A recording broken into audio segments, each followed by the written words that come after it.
परतत्वामृतासार वर्षिणी मतिहर्षिणी श्री वेणुगोपाल कृष्णाख्यं मूर्तिम् आर्तिहरां स्तुमः। ज्ञानं सम्यग् अवेक्षणम् इति। ज्ञानं तावत् तर्कबुद्ध्या सम्यक् ज्ञात्वा अस्माभिः प्राप्तव्यमस्ति। अत एव गीतायाम् उक्तमस्ति, ज्ञानयज्ञेन तेनाहम् इष्टस्यामिति मे मतिः। अस्माभिः सर्वैः अत्र मिलित्वा ज्ञानयज्ञः क्रियते। तेन वस्तुतः भगवानेव सन्तुष्टः भवति इति स्वयम् उक्तं भगवता गीतायां। तर्हि जिज्ञासा अत्र प्रधाना अस्ति। इन्क्विसिटिव्नेस् इति आङ्ग्ले कथयन्ति खलु। जिज्ञासा अत्यन्तं प्रधाना। तेनैव सह तत्र तार्किकं विश्लेषणम् अपि अपेक्षितमस्ति। यदि एतद् अंशद्वयम् अस्माभिः सह वर्तते तर्हि शोधच्छात्रत्वेन अस्माकं कार्यं सम्यक् निर्वोढुं शक्नुमः। तत्र एका कथा स्मर्यते सन्दर्भेऽस्मिन्। कठोपनिषदि यदा वाजश्रवाः यज्ञं कुर्वन् भवति, यस्मिन् यज्ञे प्रायः सर्वापि सम्पत्तिः प्रदया अस्ति सर्वेभ्यः। तत्सन्दर्भे बालः अयं नचिकेताः पितरम् उपसङ्गम्य अब्रवीत्, यतः सः बालत्वात् चिन्तयति सर्वं नाम अहमपि तत्र प्रदेयोऽस्मि इति। वारं वारं पृष्टे सति मह्यं कस्मै प्रददाति भवान्। पिता तावत् जामितया अवदत् यमाय ददामि भवन्तमिति। तत्पश्चात् प्रायः वयं जानीमः एव किं जातमिति। सः पित्रे तत्त्वम् उक्त्वा समाधानरूपेण स्वर्गं तत्र यमधर्मराजस्य स्थानं प्रविशति। यस्मिन् समये यमः तत्र न विद्यते। तादृश रूपेण दिनत्रयं यावत् बालकः तत्र प्रतीक्षाम् अकरोत्। तृतीयदिने यदा यमः सम्प्राप्तः अत्यन्तं सः खिन्नः भवति। अयं बालकः सन् मदर्थं प्रतीक्षायाम् आसीत्। अत एव प्रविशत्यतिथिर्ब्राह्मणो गृहान्, वैश्वानरः प्रविशत्यतिथिर्ब्राह्मणो गृहान् इति तत्र एकं वचनं श्रुतम् अस्माभिः उपनिषदि। अतः साक्षात् वैश्वानरः तत्र गृहद्वारे समागतः। स तु न सत्कृतः, यतोहि अहं वैश्वानरो भूत्वा इति उक्तं खलु। अतः सः साक्षात् वैश्वानराग्निरिव सः सम्प्राप्तः इति। अस्तु, तर्हि दिनत्रयस्य कृते व्रतत्रयं यमेन प्रसादितमासीत्। तर्हि प्रथमं वरं सः पृच्छति, पितुः मदुपरि कोपः न स्यात्, सः पूर्ववत् शान्तो भवेत् इत्यादि नाम्ना प्रथमं वरं पृच्छति। द्वितीयं वरं तावत् अग्निविद्या का भवति इति विषये सर्वं ज्ञातुम् इच्छति। या विद्या वस्तुतः नचिकेतविद्या इति नाम्ना प्रसिद्धा आसीत् कालान्तरे, तदपि अनुगृहीतं यमेन। तृतीयं वरं यदा अपृच्छत् तदानीं यमः निराकरोत्। आत्मविद्या बालकः सन् एषः प्रेत्य अनन्तरं किं भवति इत्यादि विषयेषु ज्ञानं प्राप्तुम् ऐच्छत्। एतत् सर्वं तु भवते अनावश्यकमस्ति भोः। भवते पुत्रान् पौत्रान् भूमिं धनम् अमेयं धनं सर्वं ददामि। अप्सराः अत्र बहवः, एताः सर्वापि भवदीयाः एव। एवं बहु आशाम् अकल्पयत्। सर्वं श्रुत्वापि तार्किकविश्लेषणेन नचिकेताः उत्तरं ददाति, एतत् सर्वं नश्वरमस्ति। अतः यद् नित्यं तदेव अहं ज्ञातुम् इच्छामि इति तत्र उपनिषदि इयं कथा वर्तते। अनेन किं ज्ञातुं शक्नुमः वयं? सः बालको वा ज्येष्ठो वा इति यदि सः विषयः द्वितीयः, तत्र प्रधानः विषयः अस्ति जिज्ञासा, अनन्तरं तार्किकं विश्लेषणं। तार्किकविश्लेषणेन प्रलोभरूपेण यानि वस्तूनि प्राप्तुं शक्यानि, प्रलोभरूपेण यानि तत्र दातुम् इष्टानि तत्र यमेन, तत्सर्वं निराकृतं नचिकेतसा। एतत् द्योतयति यत् लक्ष्ये अस्माकं दृष्टिः अस्ति वा न वा इत्येव। लक्ष्यसिद्ध्यर्थं तावत् शार्ट् टर्म् गोल्स् इति लाङ्ग् टर्म् गोल्स् इति अस्माकं प्रणालिकायां भवन्ति खलु। सा लक्ष्यसिद्धिः अत्यन्तं तावत् मध्ये प्रलोभकारणात् यदि च्युतः भवेत् तर्हि क्लेशः। अतः संशोधकेन तत्र निष्ठया भावी। दृष्टान्तरं वदामि। योगवासिष्ठे रामचन्द्रः अत्यन्तं युवा आसीत्, प्रायः अत्यन्तं तरुणः, 12 वर्षीयः वा तथा।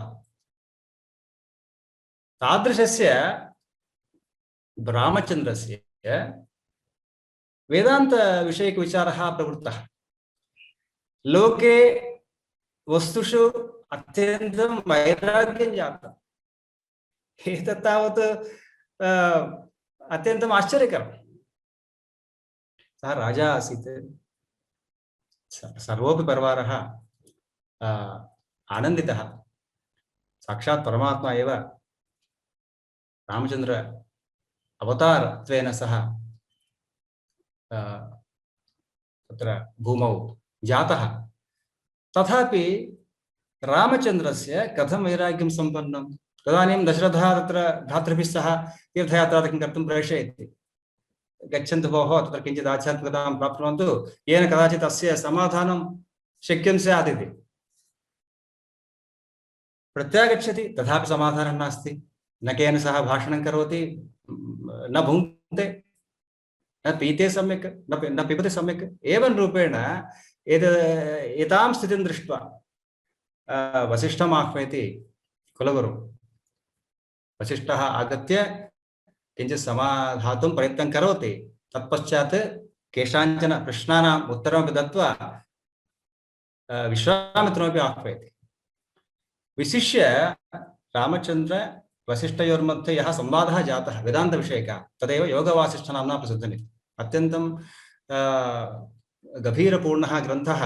रामायणे यदि 24,000 श्लोकाः वर्तन्ते, अत्र 32,000 श्लोकाः वर्तन्ते। ततोपि तस्य गात्रं महदस्ति। एवञ्च अत्र अन्यत्रैव उपनिषदि एतत् सर्वं तावत् किञ्चित् उद्बोधनार्थं वदन्नस्मि। उद्दालकारुण्यसंवादः। तत्र अहं सर्वम् अधीतवान् इति पितरि यदा वदति एषः, तर्हि किं ज्ञातं भवता ब्रह्म किमिति? तत्र पञ्चकोशेभ्यः तत्र विचारः प्रवर्तते। प्राणमयकोश, अन्नमयकोश, मनोमयकोश, आनन्दमयकोश, विज्ञानमयकोश, पञ्चकोशाः वर्तन्ते खलु। अन्नं ब्रह्मेति विजानात्, मनो ब्रह्मेति विजानात्, विज्ञानं ब्रह्मेति विजानात् इति रीत्या वस्तुतः अन्ततो गत्वा एतत् सर्वं ब्रह्म न। यतोहि उच्यते यतो वाचो निवर्तन्ते अप्राप्य मनसा सह इत्यादि उपनिषत्सु। तदेव ब्रह्म। अशब्दम्, अस्पर्शम्, अरूपम् इत्यादि विशेषण दत्तानि तादृश ब्रह्मणे। तर्हि सोऽपि विचारः संवादरूपेण प्रवृत्तः पितापुत्रयोर्मध्ये। सर्वत्र यदा वयं पश्यामः भारतीय अनुसन्धानपद्धति इति सन्दर्भे जिज्ञासा प्रधाना अस्ति। इयं जिज्ञासा प्रवर्तयति कार्ये अस्मान् अनुसन्धानं कर्तुम्। अनुसन्धानस्य गवेषणा इति, एवम् अन्वेषणमिति, परिशोधनमिति, संशोधनमिति नामान्तराणि बहूनि वर्तन्ते। उदाहरणार्थं गवेषणा इति वदामश्चेत् गवामेषणा गवेषणा। गौः तत्र अरण्ये गतः, गाम् अन्विष्टुं यदा एषः प्रवर्तते तत्र गोमयादिकं पादच्छायादिकं दृष्ट्वा दृष्ट्वा सः गौः कुत्र अस्ति इति अन्वेष्टुं गच्छति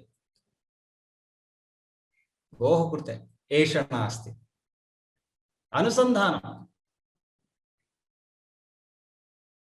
अनुसन्धानविषये उक्तमस्ति परं ब्रह्म अनुसन्दध्यात् इत्यादि नाम्ना तर्हि तत्र अनुसन्धानं तावत् परब्रह्मणा सह तत्र जीवस्य परमात्मना सह यद् अनुसन्धानं तदर्थे सः योगः वस्तुतः तर्हि योगोऽपि अन्यः अर्थः अत्र सिद्ध्यति खलु एवं रीत्या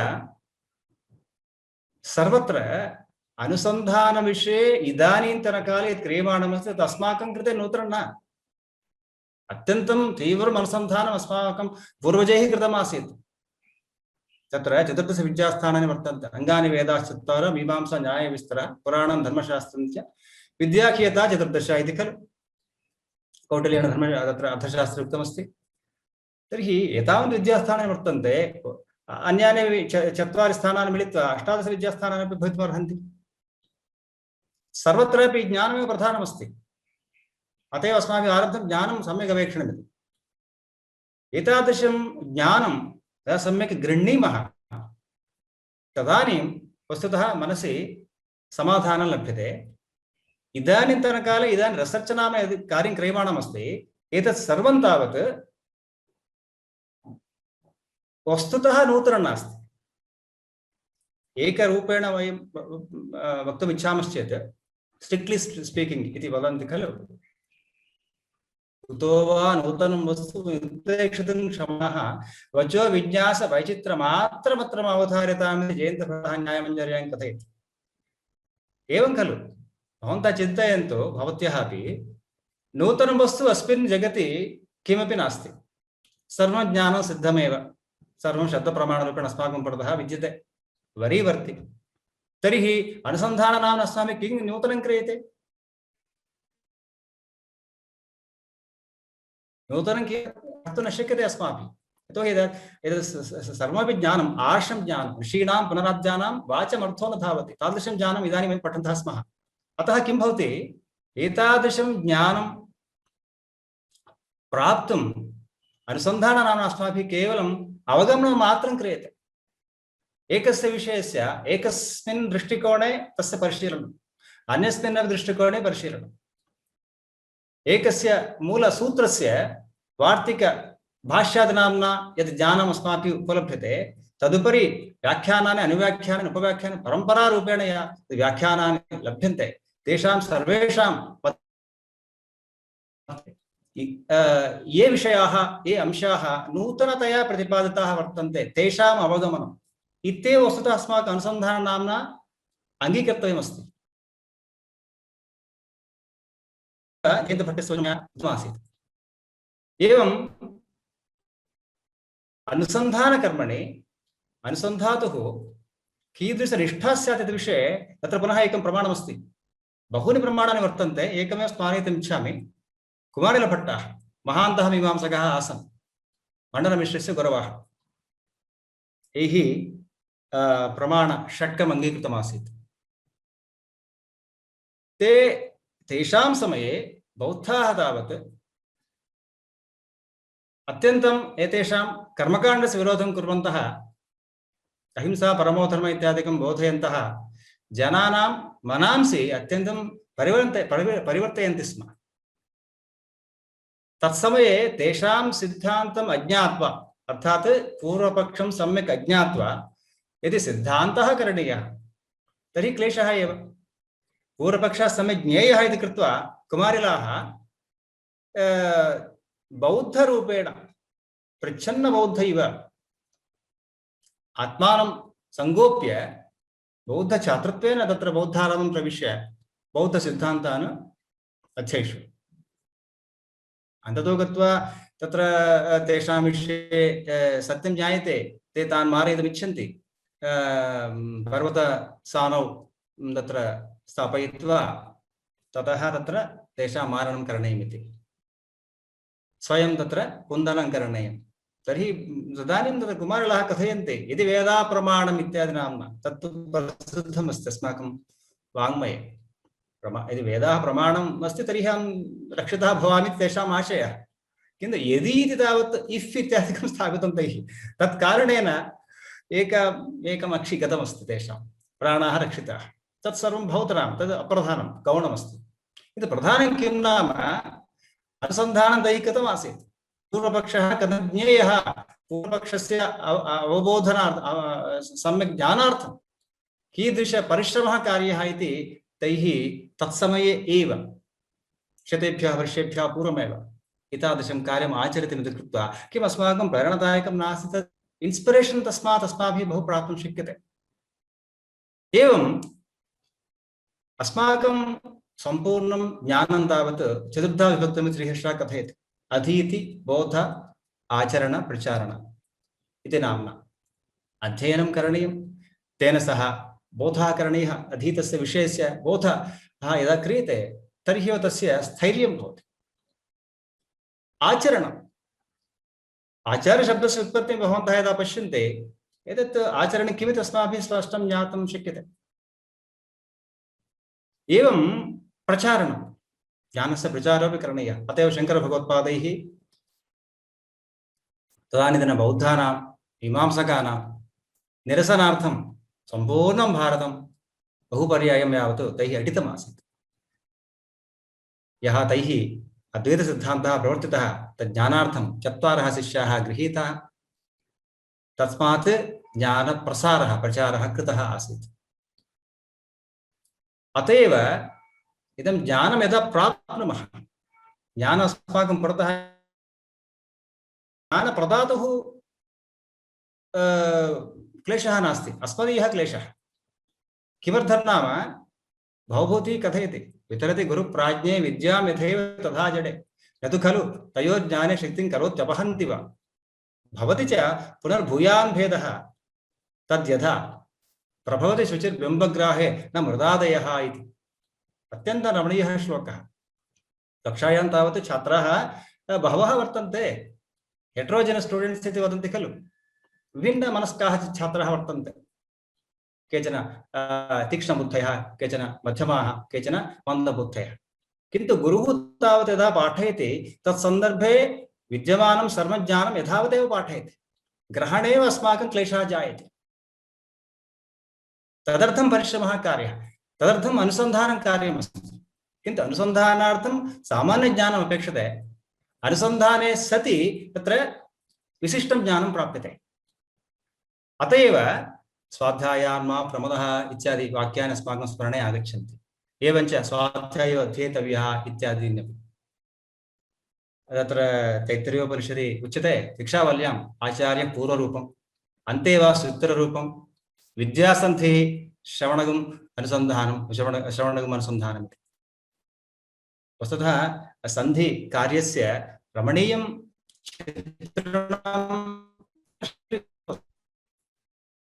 कुर्मः सन्धिः यदि कर्तुम् इष्टः तर्हि पूर्वपदस्य द्वितीयपदस्य प्रथमाक्षरं तत्र कश्चन आदेशः भवितुमर्हति अत्र किमुच्यते आचार्यपूर्वरूपम् अन्ते वासि शिष्यः एव उत्तररूपं विद्या मध्ये सन्धिका नाम विद्या तत्र श्रवणगं सन्धानम् इति नाम्ना एवं तैत्तिरीयोपनिषदि अस्माभिः द्रष्टुं शक्यते एवं रीत्या जिज्ञासा तार्किकविश्लेषणं सर्वत्र प्रतिफलते अस्माकम् अनुसन्धानकर्मणि यदा वयम् आत्मानं प्रवर्तितुम् इच्छामः तत्सन्दर्भे सर्वस्य आदौ कानिचन लक्षणानि अपि अपेक्षन्ते क्वालिटीस् आफ् ए रिसर्चर् इति तन्नाम्ना अस्माभिः आह्वातुं शक्यते तत्र सूचनामात्रं तादृशानि लक्षणानि अहं तत्र सूचयितुमिच्छामि पदयोजना इति काचित् व्याख्या वैष्णवसम्प्रदाये श्रीभाष्यश्लोके तत्र उच्यते ग्रहणं धारणं चैव स्मरणं प्रतिपादनम् ऊहापोहो अर्थविज्ञानं तत्त्वज्ञानं च धीगुणाः इति ग्रहणशक्तिः सम्यक् स्यात्, धारणशक्तिरपि तथैव स्यात्। एतत्तु वस्तुतः तर्कसङ्ग्रहे भवद्भिः दृष्टमस्ति, बालस्य निर्वचनं ग्रहणधारणपटुर्बालः अन्तस्थानन्दयः इत्यादि नाम्ना उक्तमस्ति। ग्रहणं स्यात्, तेनैव सह धारणमपि स्यात्। स्मरणं, तस्य स्मृतिः अत्यन्तं प्रबला स्यात्।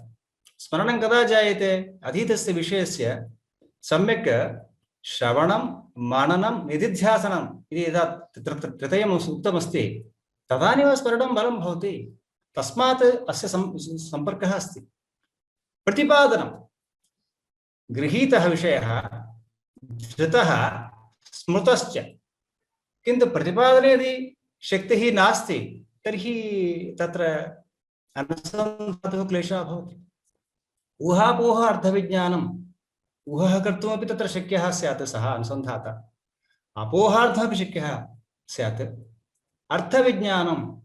अर्थविज्ञानं तत्र अर्थशब्दस्य पञ्च अर्थाः वर्तन्ते अमरकोशे यदा पश्यामः। अतः अर्थविज्ञानमपि तत्र अस्माभिः अपेक्षितमस्ति। तेनैव सह तत्त्वज्ञानम्, अन्ततो गत्वा तत्त्वज्ञानम् अस्माकं लक्ष्यमस्ति। यतोहि पुरुषार्थेषु अन्तिमपुरुषार्थः भवति मोक्षः इति कृत्वा तदर्थं तत्त्वज्ञानम् अपेक्षते। सर्वं खलु सच्च असच्च इति आयुर्वेदे चरकसंहितायाम् उच्यते। सर्वं तत्र अयं प्रपञ्चः द्विधा विभक्तः, सदिति असदिति। तत्त्वज्ञानं तदर्थम् अपेक्षितमस्ति। किं सत्यं किम् असत्यमिति ज्ञातुम्। एते सर्वेपि द्विगुणाः इति अत्र पदयोजनाकारः कथयति। एवं काव्यप्रकाशे अहं वस्तुतः किं कर्तुमिच्छामि, भवतां पुरतः उपस्थापितुमिच्छामि अद्य इत्युक्ते विविधान् विषयान् तत्र मेथडालजि नाम्ना कथं द्रष्टुं शक्नुमः इत्येव मम प्रयासः। नूतनं किमपि नास्ति वस्तुतः। अन्ते भवद्भिः प्रश्नादिकमपि कर्तुं शक्यते। काव्यप्रकाशकारः कथयति, ममडाचार्यः, शक्तिर्निपुणताभ्यास लोकशास्त्रकाव्यादवेक्षणात् काव्यज्ञशिक्षयाभ्यासः इति हेतुस्तदुद्भवे। तद् कस्य उद्भवे? काव्यस्य उद्भवे इति हेतुः इति तत्र विचारः अस्ति। इति हेतुः वा हेतवः इति तत्रापि विचारः प्रायः भवन्तः आचार्यकक्षायाम् अधीतवन्तः स्युः केचन।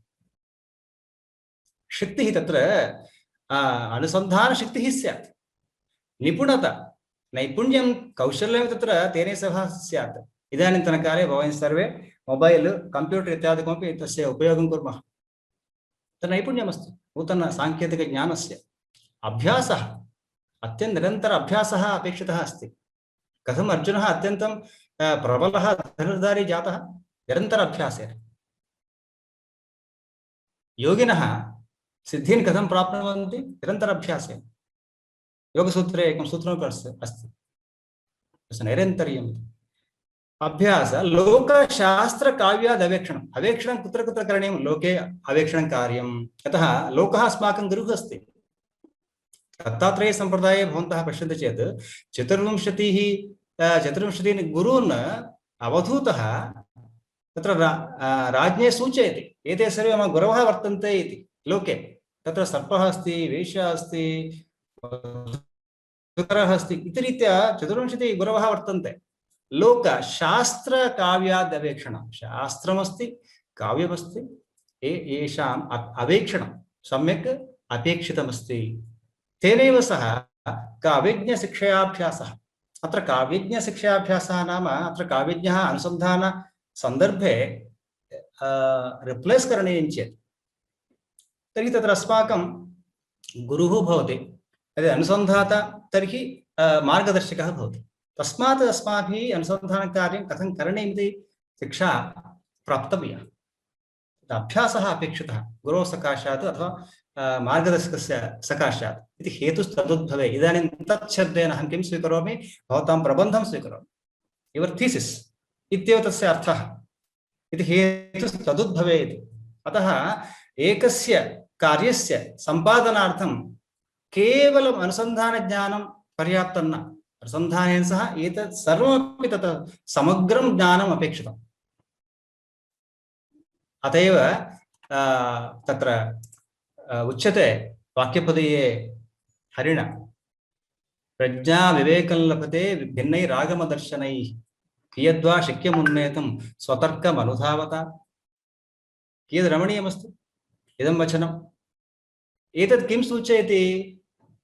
यदा अनुसन्धाता शास्त्रान्तरे कर्म कर्तुम् इच्छति, एतदेव इदानीन्तनकाले अस्माकं यूजीसी संस्थायाः उच्यते इंटरडिसिप्लिनरी स्टडी इति। अंतःशास्त्रीय अनुसन्धानम्, इंटरडिसिप्लिनरी स्टडीस्। प्रज्ञाविवेकं लभते। अस्माकं प्रज्ञा अस्ति, विवेकं कदा प्राप्नोति? भिन्नैः आगमदर्शनैः तेषाम् अध्ययनेनैव प्रज्ञाविवेकं प्राप्नोति। कियद्वा शक्यमन्येत् स्वतर्कमनुधावत मदीयं किमपि ज्ञानमस्ति, मदीयः परिष्कारः अस्ति, मदीयं किमपि तार्किकं ज्ञानमस्ति, तेनैव अहम् एकं विषयं साधयितुम् इच्छामि इत्युक्ते तत्र तस्य स्कोप् इति उच्यते, परिधिः अत्यन्तं सीमितः भवति। अतः इंटरडिसिप्लिनरी स्टडी अपेक्षितमस्ति। किमर्थं नाम शास्त्राणां परस्परं पूरकत्वं विद्यते। मया वारं वारं जिज्ञासा इति पदं प्रयुक्तमासीत्। तत्र इयं जिज्ञासा वस्तुतः त्रिविधा अस्ति शास्त्रे यदा पश्यामः। मीमांसानुसारं वदामि। किं कर्तव्यता जिज्ञासा, अर्थजिज्ञासा, तृतीय जिज्ञासा भवति गृहीतपद पदार्थसंगतिक जिज्ञासा इति। प्राचीनकाले उपनयनादिकं क्रियमाणमासीत् पित्रा वा गुरुणा वा। तर्हि तत्र उपनीतस्य छात्रस्य जिज्ञासा भवति। किं कर्तव्यता जिज्ञासा? इदानीम् अहम् उपनीतोऽस्मि, तर्हि अनन्तरं किं कार्यम् इत्यादि जिज्ञासा। किं कर्तव्यता इति जिज्ञासा। भवन्तः सर्वे स्नातकोत्तरम् उपाधिं प्राप्तवन्तः। तत्पश्चात् किं कर्तव्यमिति जिज्ञासा जायते खलु। अत एव भवन्तः सर्वे अद्य अत्र वर्तन्ते अस्यां कक्षायां। भवन्तः सर्वे शोधच्छात्राः। इयं जिज्ञासा जाता एव। तत्र प्राचीनकाले पश्यामश्चेत् स्वाध्यायो अध्येतव्यः इति श्रुत्या अध्ययनकर्तव्यता बोध्यते। इदानीं भवद्भिः अनुसन्धानकर्म क्रियते, तत्र तदेव अस्माभिः तदुपरि रीप्लेस् करणीयमस्ति। अनन्तरम् अर्थजिज्ञासा इति। इदानीं स्वाध्यायः कृतः, तत्पश्चात् किं जिज्ञासा? अर्थविषयकजिज्ञासा। यः पठितश्रुतिः अस्ति तस्मै अर्थजिज्ञासा जायते।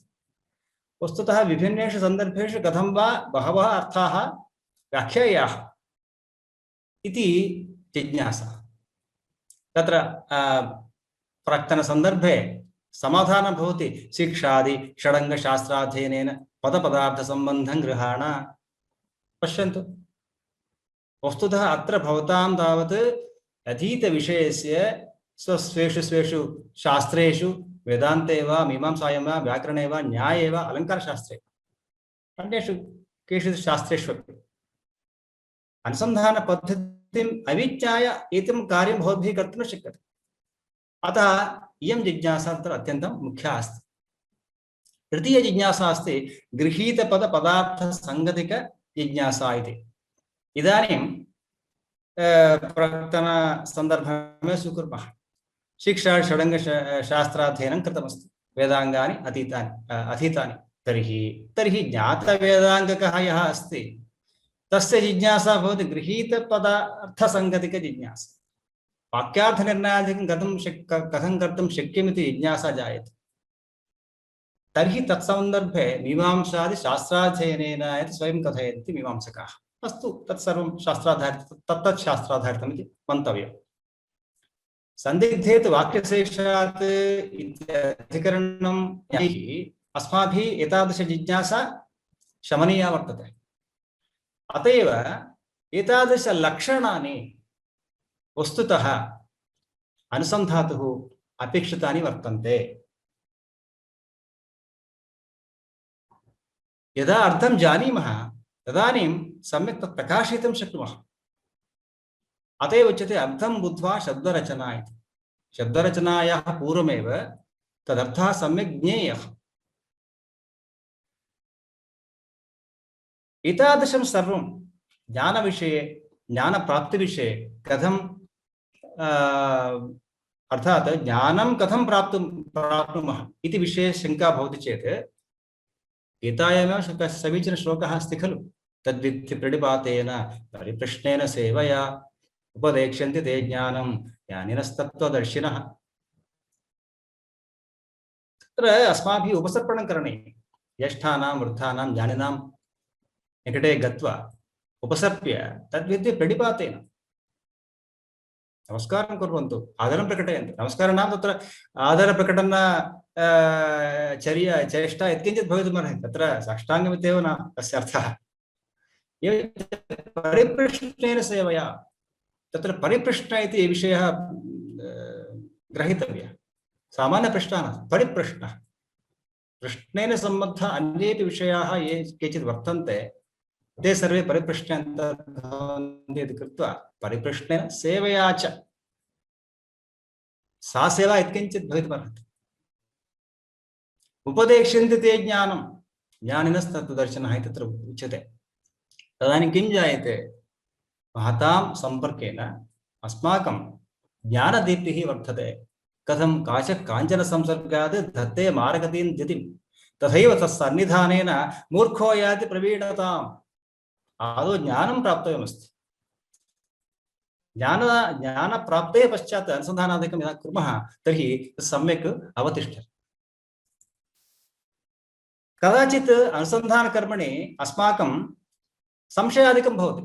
अनुसन्धानम् आरब्धम्, अस्तु त्रिविधजिज्ञासा इदानीं तत्र अस्माभिः कृता, भवतु नाम आश्रयणं कृतं गुरोः मार्गदर्शकस्य आश्रयणेन कृतम् अस्ति। किन्तु मार्गदर्शकः कदाचित् उपलब्धेन स्यात्। कदाचित् ज्येष्ठाः वृद्धाः ज्ञानिनः अस्माकं पुरतः न विद्यन्ते, केचित् साहाय्यं कर्तुं संशयः जातः, अग्रे गन्तुं न शक्नुमः। किं वा कार्यं? तत्रापि शास्त्रीयं वचनम् अस्माकं प्रमाणमेकं वर्तते, केवलं स्मारयामि। शाकुन्तले यदा दुष्यन्तः शकुन्तलां पश्यति, तत्सन्दर्भे तस्य मनसि विकारः उत्पन्नः। कथम् इयं तावत् ब्राह्मणकन्या वर्तते, मुनिकन्या वर्तते, अहं तु क्षत्रियोऽस्मि, तस्यां प्रीतिः, तदनु विवाहादिकं तु न शक्यते, एतत् सर्वं धर्मविरुद्धमस्ति खलु इति कृत्वा सतां हि सन्देहपदेषु वस्तुषु प्रमाणमन्तःकरणप्रवृत्तयः इति सूचयति। एतदेव इन्ट्यूशन् नाम्ना आङ्ग्ले उच्यते। कदाचित् अग्रे गन्तुं यदा न शक्नुमः, भवतां तत्र अन्तरात्मा सूचयति किमपि, अरे एतत् एवं करोतु, एवं तद् एवं कुरु इति रीत्या। सतां हि सन्देहपदेषु वस्तुषु प्रमाणम् अन्तःकरणप्रवृत्तयः। अत्यन्तं समीचीनं वाक्यमिदम्। अतएव अस्माभिः कार्यमदा आरब्धमस्ति, तत्सन्दर्भे एतेपि विषयाः तत्र परिगणनीयाः। अतएव मॉडर्न् रिसर्च् मेथडालजि मध्ये पश्यामः, यदा CR कोठारी महोदयस्य रिसर्च् मेथडालजि ग्रन्थः अत्यन्तं प्रसिद्धः अस्ति। बहवः ग्रन्थाः वर्तन्ते, तत्रापि अयं ग्रन्थः प्रसिद्धः अस्ति। वस्तुतः किं कः विषयः शोधछात्रान् प्रेरयति कर्मणि इति पट्टिकां, प्रश्नपट्टिकां सः अददात्। किं भवन्तः कीर्तिमिषः इच्छन्ति? किं भवन्तः उपाधिं प्राप्य, विद्यावार्धत PhD उपाधिं प्राप्य धनप्राप्तिम् इच्छन्ति? अथवा समाजस्य कृते भवन्तः किमपि योगदानं कर्तुम् इच्छन्ति? त्रिचतुरान् प्रश्नान् सः पृच्छति। तत्र एकस्य प्रायः एकं वा द्वयं वा त्रयं वा लक्षरूपेण स्थापितं स्यात् शोधछात्रस्य। तद् किमिति अस्माभिः स्वयम् अवगन्तव्यमस्ति। किमर्थम् अहम् अनुसन्धानं कुर्वन् अस्मि? मदर्थं वा, मम पितरौ उक्तवन्तौ इति कारणेन वा? इति सर्वं विहायापि किमपि समाजस्य कृते उपकारः कार्यः इति वा लक्ष्यं स्पष्टं स्यात्। नो चेत् बलेन किमपि साधयितुं न शक्यते। मार्गदर्शकेन वा भवतु, छात्रेण वा भवतु, अथवा पितृभ्यां वा। अस्मिन् सन्दर्भे कश्चित् प्रश्नः समुदेति। कथं वा समस्यायाः अन्वेषणं, कथं वा समस्या आदौ प्राप्तव्या। समस्या नाम मदुद्देशः अस्ति रिसर्च् प्राब्लम् इति आङ्ग्ले उच्यते। रिसर्च् प्राब्लम् हस्तकृते कथयन्ति। संस्कृतक्षेत्रे यदा पश्यामः, यदि पाण्डुलिपिविज्ञाने कश्चित् कार्यं कर्तुम् इच्छति, तदानीम् अप्रकाशितपाण्डुलिपीन् पट्टिकां सम्प्राप्य कैटलाग् इत्यादिकं भवति खलु ग्रन्थालयेषु तद्दृष्ट्वा अप्रकाशित तालपत्रादिकं तत्र अनुसन्धानं कर्तुं शक्यते। तत्रापि प्रकारद्वयमस्ति। केवलं ग्रन्थसम्पादनं द्वितीयमस्ति, किन्तु तत्र प्रथमे केवलग्रन्थसम्पादने बहवः क्लेशाः अनुभूयन्ते इदानीन्तन छात्रैः। किमर्थं नाम एतानि तालपत्राणि बह्वीषु लिपिषु लिखितानि वर्तन्ते। देवनागरी, नन्दनागरी, शारदा, कदाचित् तेलुगु, कदाचित् ग्रन्थ, एवं रीत्या बहुविध लिपिषु तत्र लिखितानि वर्तन्ते। तज्ज्ञातारः अत्यन्तविरलाः दृश्यन्ते इदानीं देशे। तर्हि तादृशस्य उपसर्पणं कृत्वा तद् लिप्यन्तरं कृत्वा तदानीं तदुपरि कार्यमस्ति। तत्र यावामात्रगा अत्यन्तं प्रधाना अस्ति ABCD इत्यादि नाम्ना, तद् अस्माभिः निर्णीयते। द्वितीयप्रकारः अस्ति अस्मिन्नेव ग्रन्थसम्पादने अर्थात् तालपत्रसम्पादने समीक्षापि कर्तुं शक्या। ग्रन्थसम्पादनेन सह ग्रन्थस्य समीक्षापि कर्तुं शक्या। समीक्षा क्रियते चेत् ग्रन्थस्य विषयः अत्यन्तं विशदरूपेण अवबोद्धुं शक्यते पठितृभिः। अत एव केवलमपि एकः प्रकारः अस्ति। वस्तुतः तेन कथं रिसर्च् भवति इति कदाचित् प्रश्नः भवति चेत् भवत्येव। किमर्थम् एतत् अयं ग्रन्थः एतावत्पर्यन्तम् अप्रकाशितः विद्यते। सः पश्यतु सूर्यप्रकाशं बहिः, येन बहूनाम् अन्येषां जिज्ञासूनाम् उपकाराय भवेत्। कदाचित् कश्चित् तस्मिन् कार्यं कर्तुं शक्येत, केनचित् कार्यं कर्तुम् अपि शक्यते भविष्यत्, कदा इति वयं न जानीमः। एकः वा तेन सह यदि लाभान्वितः भवेत् तर्हि तत् कार्यं सम्पन्नम् इत्यर्थः। एवं पूर्वतनसिद्धान्तानां विमर्शः, क्रिटिकल स्टडी इति नाम्ना वयं वदामः। एवं तत्र प्राक्तनानाम् असम्पूर्ण विषय अनुसन्धानानां विषये पुनः अनुवर्तनं, यत्र एक्स् इति जनेन यत् कार्यं समापितमासीत् अवरुद्धं केनचित् कारणेन, तदारभ्य अग्रे कार्यं नेतुं यदि शक्यते तदपि अनुसन्धाने अन्तर्गच्छति। एवं क्रिटिकल स्टडी भवति, कंपैरेटिव स्टडी भवति, कॉम्प्रिहेन्सिव स्टडी भवति। क्रिटिकल एडिशन् इति आदौ उक्तमासीत्। बहुषु शास्त्रेषु एतादृश कार्याणि बहूनि वर्तन्ते। अतः अनुसन्धानं तावत् अत्यन्तं पवित्रं कार्यमस्ति।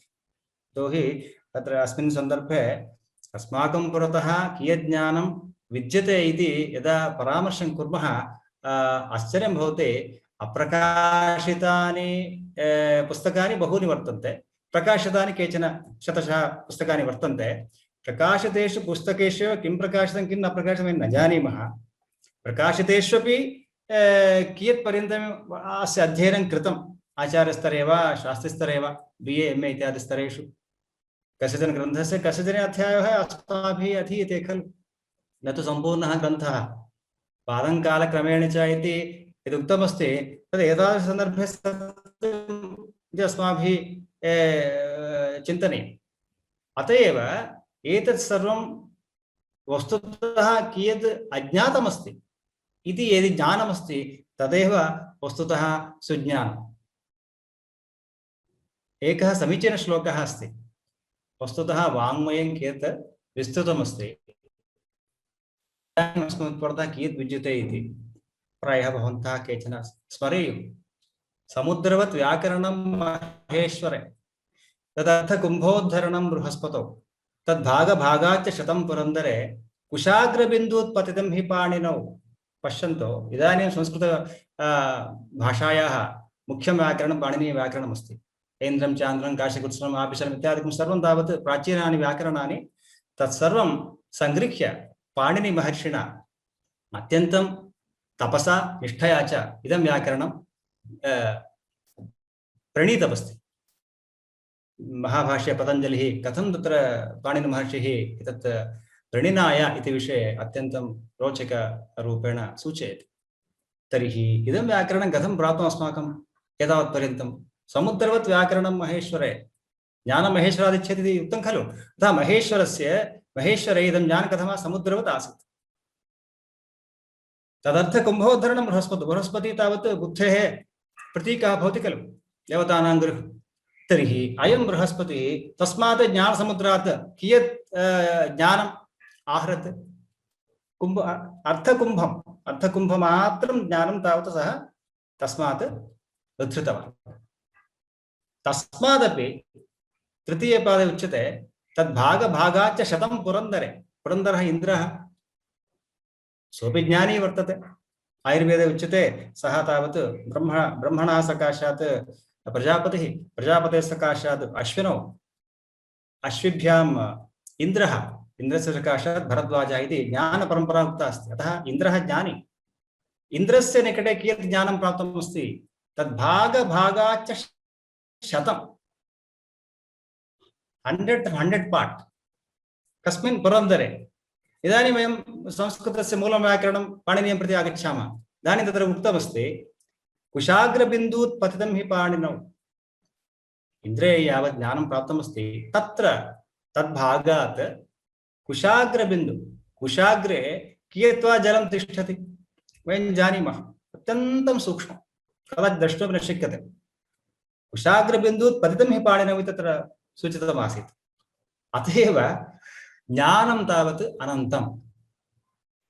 एतादृशं ज्ञानं यद् ज्ञेयमस्ति तावत् पर्याप्तम् अस्माकं अनुसन्धानं कर्तुं।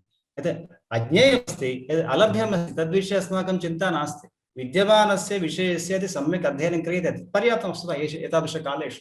प्राक्तनकाले चतुश्शास्त्रपण्डिताः, षट्शास्त्रपण्डिताः आसन् काश्यादिषु।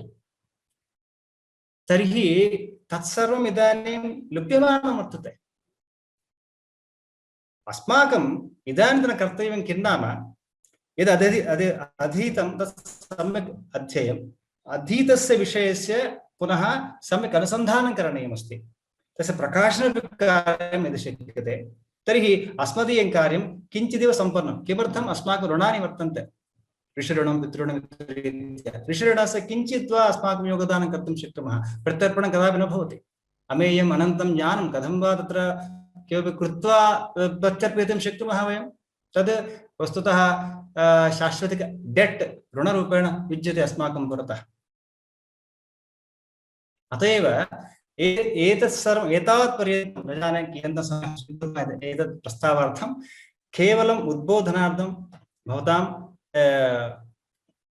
प्रेरणार्थं विषयकलितरूपेण अत्र एतादृशविषयाणां सङ्ग्रहणम् अहं कृतवान्। अग्रे द्वितीयभागे अहं किं कर्तुम् इच्छामि, वस्तुतः शास्त्रीय अनुसन्धानपद्धतिः कथं भवति इति विषये सूचयितुम् इच्छामि। तत्र यद् अवशिष्यते प्रायः द्वित्राणि व्याख्यानानि अग्रे वर्तन्ते यत् कृत्वा धैर्येण अनन्तरकालार्थं त्यजामि। द्वितीयभागे अहम् एतत् वक्तुम् इच्छामि, शास्त्रीय अनुसन्धानपद्धतयः काश्चन वर्तन्ते। भवन्तः पश्यन्तु, प्रत्येकस्य ग्रन्थस्य लेखनस्य आरम्भे ग्रन्थकर्ता विधिरूपेण मङ्गलादिकं करोति। मङ्गलवादः इति न्यायशास्त्रे प्रसिद्धः।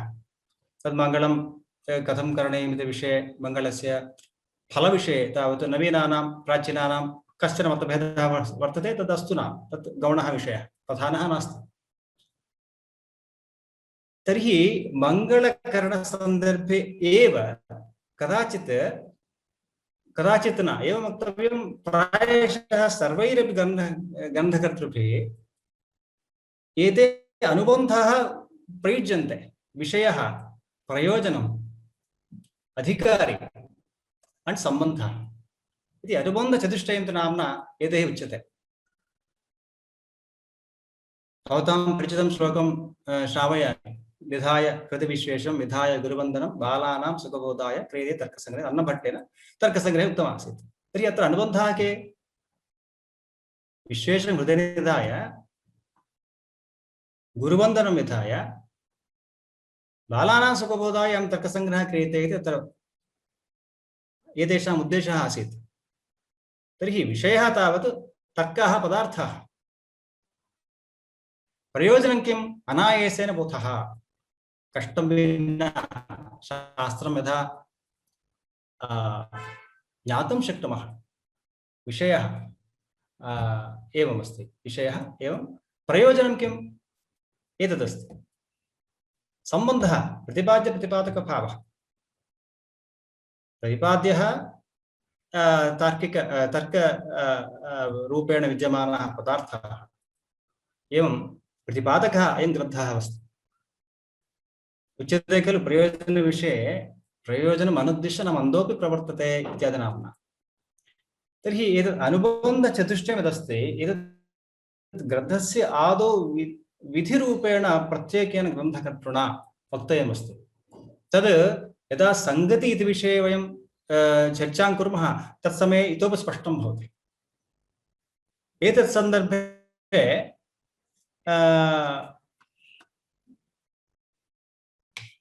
जिज्ञासा एवं तार्किकविश्लेषणम् एतद्वयं विहाय विषयचतुष्टयं तत्र न्यायशास्त्रानुसारं वर्तते अनुसन्धानकर्मणि। चिकीर्षा इति, एवञ्च कृतसाध्यत्वमिति, एवम् उपादानप्रत्यक्षमिति, एवं तृतीयम् इष्टसाधनमिति, इष्टसाधनत्वमिति, चतुर्थं भवति उपादानप्रत्यक्षमिति। चिकीर्षा कर्तुमिच्छा अस्ति, अनुसन्धानं कार्यमिति काचित् इच्छा जाता, तर्हि किञ्चित् कार्यं करणीयं। तद् काम्प्रिहेन्सिव् स्टडी वा, क्रिटिकल् स्टडी वा, क्रिटिकल् एडिशन् वा, यत्किञ्चित् भवतु नाम, इच्छा तु जाता, एवं चिकीर्षा स्यात्। किमर्थं नाम प्रवृत्तिः निवृत्तिः विषयद्वयं। प्रवृत्तौ एतानि चत्वारि तत्र अङ्गानि वर्तन्ते। एतां प्रवृत्तिम् अविज्ञाय अग्रे गन्तुं न शक्यते। अतः अत्र चिकीर्षा प्रधाना चेत् प्रथमं। द्वितीय प्रवृत्तिः अस्ति कृतिसाध्यत्वं। कृतिसाध्यत्वं किं भवति?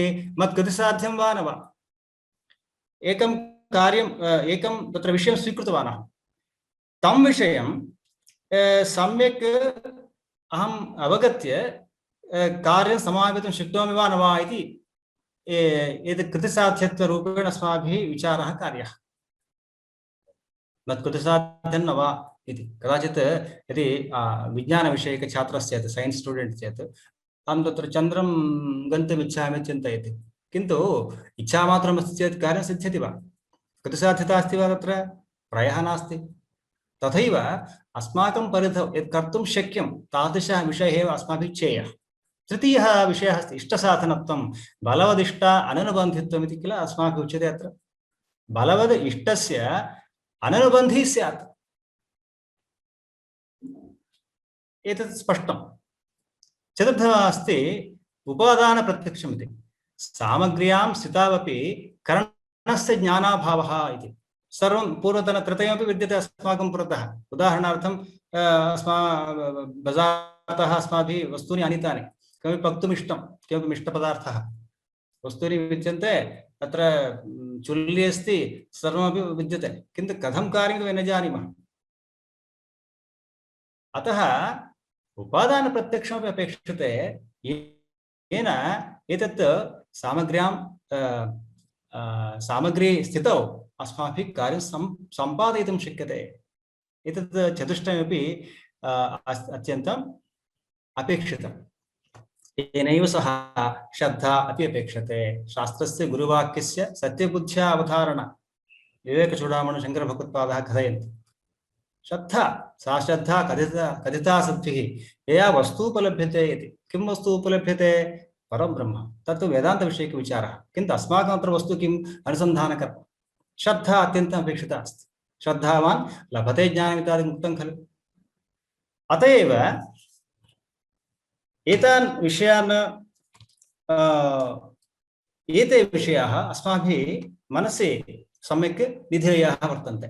इदानीं काश्चन पद्धतयः वर्तन्ते अनुसन्धानकर्मणि। उदाहरणार्थं न्यायशास्त्रे भवन्तः पश्यन्ति चेत् अनुमानमिति एकः विषयः।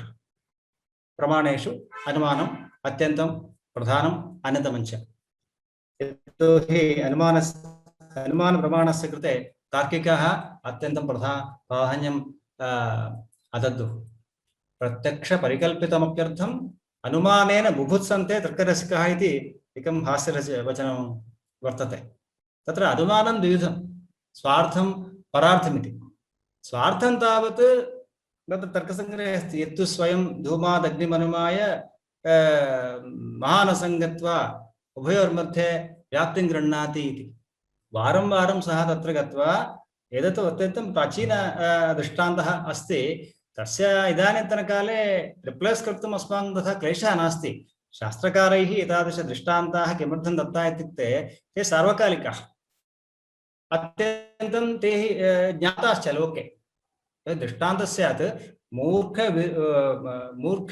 विद्वद् बुद्धिसाम्यम् इति चरकसंहितायां उक्तमस्ति तादृशः दृष्टान्तः देयः मूर्खोऽपि येन ज्ञातुं शक्नुयात् तेनैव सह पण्डितोऽपि मूर्खः यदा ज्ञातुं शक्नुयात् तर्हि पण्डितः कथमपि जानात्येव तादृशः एव दृष्टान्तः अस्माभिः सर्वदा देयः अतः एषा तत्र गत्वा स्वयं धूमात् अग्निम् अनुमाय उभयोर्मध्ये व्याप्तिं गृह्णाति एतद् भवति स्वार्थानुमानम् एतत् कथं भवति भवान् शोधकर्म कर्तुमिच्छति अथवा भवती कर्तुमिच्छति तत्सन्दर्भे एकां समस्यां चित्वा स्वयमेव तद्विषये अनुभवं प्राप्नोति पठनेन मार्गदर्शकस्य उपसर्पणेन एवं विविधेन रूपेण तत्पश्चात् किं क्रियते अन्यस्मै बोधयामः एतत् अन्यस्मै बोधनं कथं भवितुम् अर्हति इत्युक्ते प्रबन्धं समर्पयामः प्रबन्धलेखनं सञ्जातं तदनन्तरं तावत् परीक्षकैः दृष्ट्वा तद्विषये स्वनिर्णयः दीयते एतत्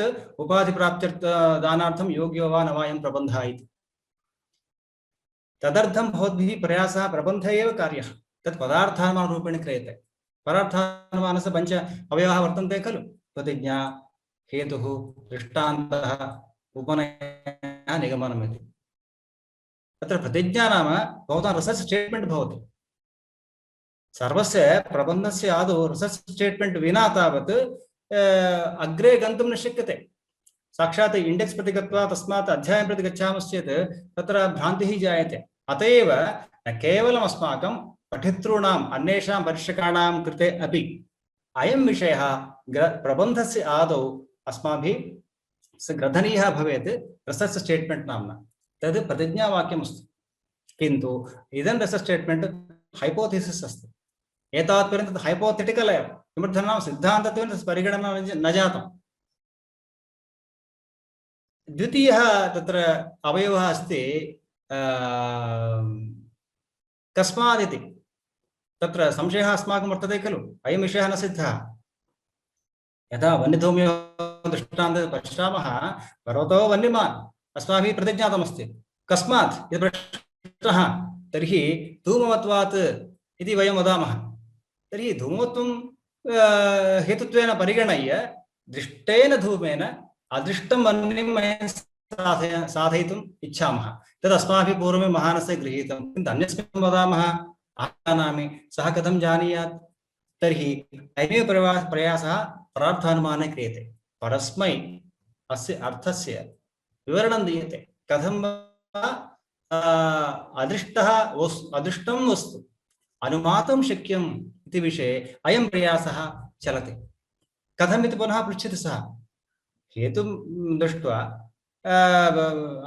अदृष्टं वह्निं तद् साध्यं कथं वा सः साधयति कथं विश्वसति तस्मिन् वाक्ये तथा दृष्टान्तः अपेक्षितः उदाहरणवाक्यं यो यो धूमवान् स वह्निमान् यथा महानसः यथा महानसः इति विना अर्थात् उदाहरणवाक्यमेव नास्ति यथा इति तावत् विज्ञातविषयः लोके अतः तेन किं भवति चतुर्थस्तरे उपनयवाक्यम् अस्माभिः क्रियते उपनयनं किं वह्निव्याप्य धूमवान् अयं पर्वतः अस्मिन् पर्वते वह्नेः व्याप्यः यः धूमः सः विद्यते इति उपनयः क्रियते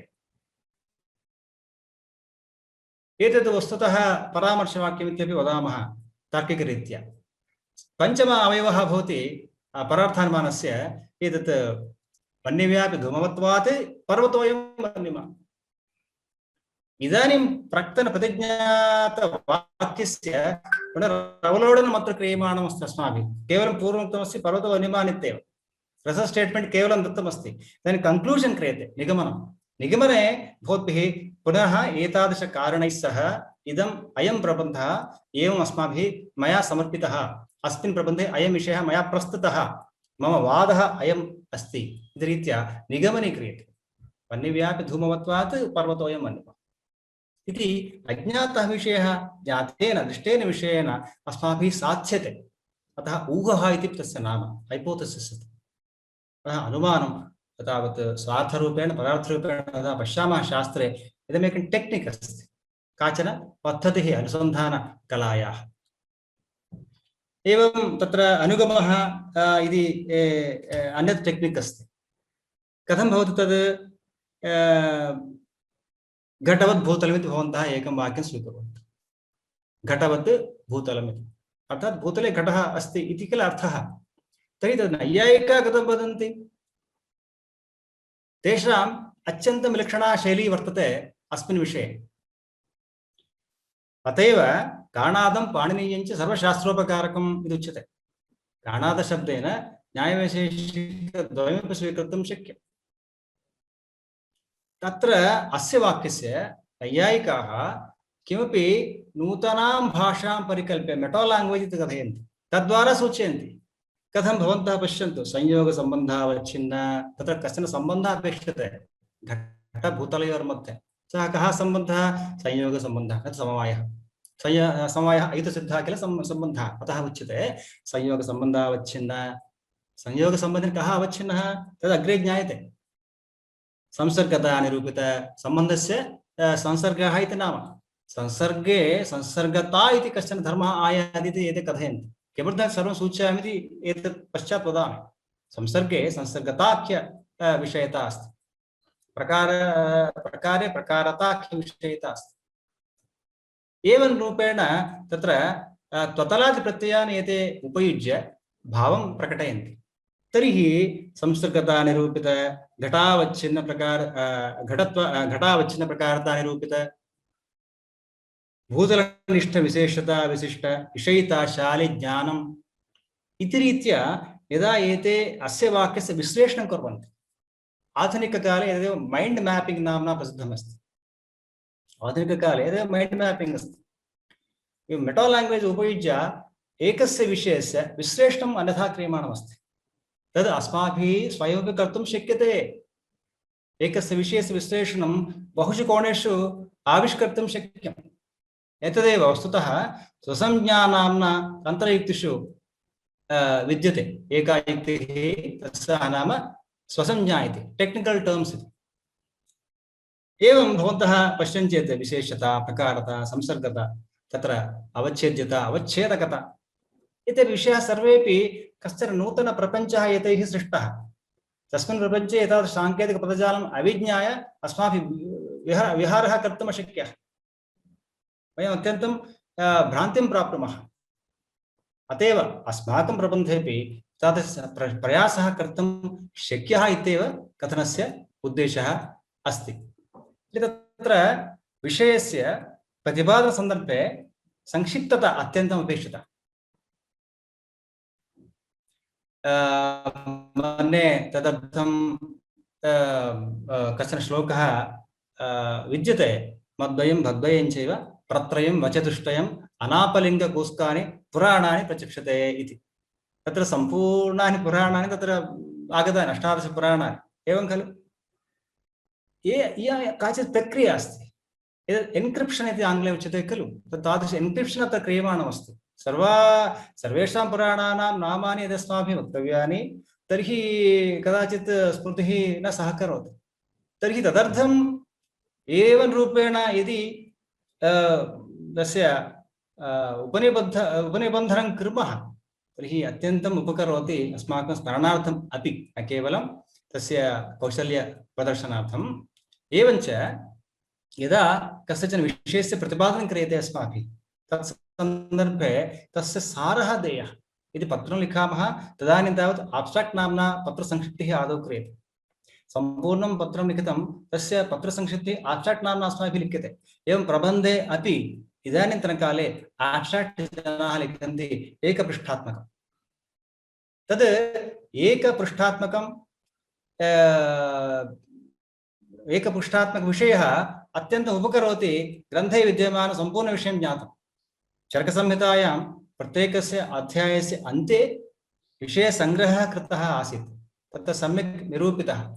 चरकसंहिता अत्यन्तं सहस्रं वर्ष पुरातनग्रन्थः अस्ति, किन्तु तादृशसन्दर्भे अपि प्राचीनसन्दर्भे अपि एतैः एतादृशपद्धतयः उपयुक्ताः वर्तन्ते इति अत्र कथनस्य स्वारस्यं वर्तते। अस्तु, तत्र विषयचयनात् पश्चात् विषयस्य प्रबन्धस्य शीर्षकं तद्विषये किञ्चित् अहं विवक्षरस्मि। सूत्रं सूत्रवद् विषयशीर्षकं स्यात्। कथं तद्? सूत्रस्य लक्षणं किम्? अल्पाक्षरं समीचीनम्। अल्पाक्षरम् असन्दिग्धं सारवत् विश्वतोमुखम् अस्तोभम् अनवद्यञ्च सूत्रं सूत्रविदो विदुः इति किल सूत्रस्य लक्षणमस्ति। किञ्चिदिव अत्र भ्रान्तिः जाता। धन्यवादः, सन्तोषः। एतद् अपेक्षितमस्ति। यथा प्रबन्धस्य शीर्षकवत् सूत्रवत् भवेत्। अल्पाक्षरं, तस्य अक्षराणि अत्यन्तं न्यूनानि स्युः। एवञ्च शास्त्रे इयं प्रक्रिया अत्यन्तम् आदृता। इदानीन्तनकाले पश्यन्तु भवन्तः, सैन्स् मध्ये दीर्घतर नामानि अस्माभिः द्रष्टुं शक्यन्ते। तत् तैः अनिवार्यमस्ति तादृशकार्यस्य। अस्माकं तादृश आवश्यकता एव नास्ति। अधातो ब्रह्म जिज्ञासा इति एकं सूत्रं। तत् अधिकरणे किं भोः, ब्रह्म एव अधिकरणमस्ति। अधिकरणस्य पञ्चावयवः वर्तन्ते खलु। एवञ्च अस्माकं प्रबन्धशीर्षकम् अत्यन्तं तावत् क्रिप्टिक् स्यात्। ग्रन्थस्य शीर्षकपठनेनैव ओहो अस्मिन् प्रबन्धे एतादृश कार्यम् एतैः कृतम्, अयं विषयः परामृष्टः इति ज्ञातुं शक्यं स्यात्। एवं सः तावत् शीर्षकविषये। एवं सूत्रस्य उपरि वार्तिकपरम्परा अस्ति। व्याकरणे सूत्रं पाणिनीयसूत्रम् अष्टाध्यायीरूपेण वर्तते चेत् वार्तिके किं कश्चित् वा काचित् वा वक्तुं शक्नोति?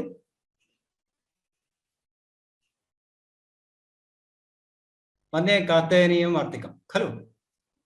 अस्तु, तर्हि इदं वार्तिकं उक्तानुक्तदृक्तानां चिन्ता यत्र प्रवर्तते तं ग्रन्थं वार्तिकं प्राहुः वार्तिकज्ञा मनीषिणः इति। वार्तिकं तावत् उक्त अनुक्त दुरुक्त एतेषां त्रयाणामपि यदा चिन्ता अस्ति, ज्ञानं सम्यक् न प्राप्तं, तद् वार्तिकं विपुलीकरोति, विशदयति। तं ग्रन्थं वार्तिकं प्राहुः। Only such text is eligible to be called as वार्तिक इति तस्य आशयः। एवं भाष्यमस्ति। भाष्यं भाष्यविदोति, भाष्यस्य लक्षणं दत्तमस्ति। तर्हि इदं सूत्रं आयुर्वेदरीत्या पश्यामश्चेत् चतुर्विधमस्ति, व्याकरणरीत्या पश्यामश्चेत् षड्विधमस्ति। भवन्तः जानन्त्येव, अधिकारसूत्रं, विधिसूत्रं, परिभाषासूत्रम् इति रीत्या षोडशसूत्रं विभक्तमस्ति। किन्तु एतत् प्रायः सर्वैः ज्ञातमेव। किन्तु आयुर्वेदे अपि सूत्रस्य परिष्कारः कृतः। कथं चतुर्विधं सूत्रमस्ति? गुरुसूत्रं, शिष्यसूत्रं, प्रतिसंस्कर्तृसूत्रम्, एकीयसूत्रमिति। तद् गुरुसूत्रं कथं भवति? उदाहरणार्थं चरकसंहितायाम् उच्यते, अथातो दीर्घं जीवितीयं व्याख्यास्यामः नैतद् बुद्धिमता द्रष्टव्यम् अग्निमेष इत्यादि रीत्या वाक्यं प्रवर्तते। तदेव गुरुसूत्रं, गुरुणा उक्तं यदस्ति तदेव गुरुसूत्रनाम्ना प्रसिद्धमस्ति। द्वितीयमस्ति शिष्यसूत्रं, नैतानि भगवन् पञ्चकषायशतानि पूर्यन्ते इति कश्चित् शिष्यः कथयति यद् तत् शिष्यसूत्रनाम्ना अस्ति। यद् किञ्चित् नूतनमस्ति। किमर्थं नाम एतेषां वैदिकीयमस्ति खलु।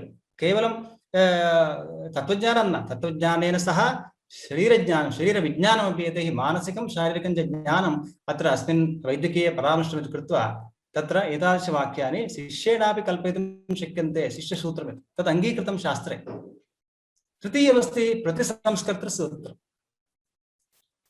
प्रतिसंस्करणं नाम आङ्ग्ले उच्यते रिडाक्षन् इति विस्तारयति लेशोक्तं संक्षिपत्यतिविस्तरं संस्कर्ता कृतेत्रं पुराणञ्च पुरन्नवम् इति प्रतिसंस्करणस्य वचनं चक्रपाणिदत्तेन दत्तं प्रतिसंस्कर्तृसूत्रमिति तत्र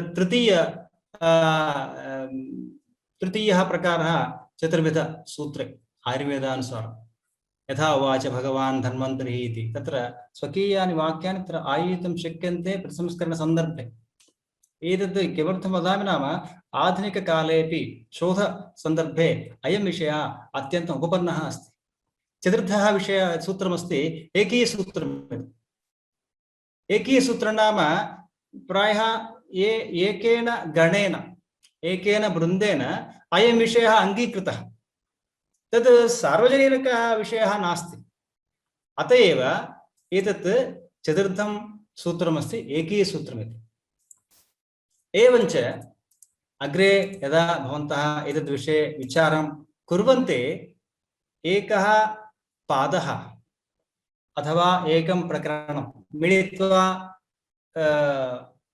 कानिचन सूत्राणि भवन्ति केषाञ्चन प्रकरणानां समूहः आन्यकनाम्ना उच्यते अन्नानिवृत्तम् इति आन्यकं खलु वैशेषिके न्याये ग्रन्थेषु मूलग्रन्थेषु वयं द्रष्टुं शक्नुमः दशान्यकं पञ्चान्यकम् इति रीत्या तेषु दिनेषु तावत्सु दिनेषु अयं ग्रन्थः समापनीयः इत्यर्थः इदानीन्तनकाले एकं वर्षमपि तत्र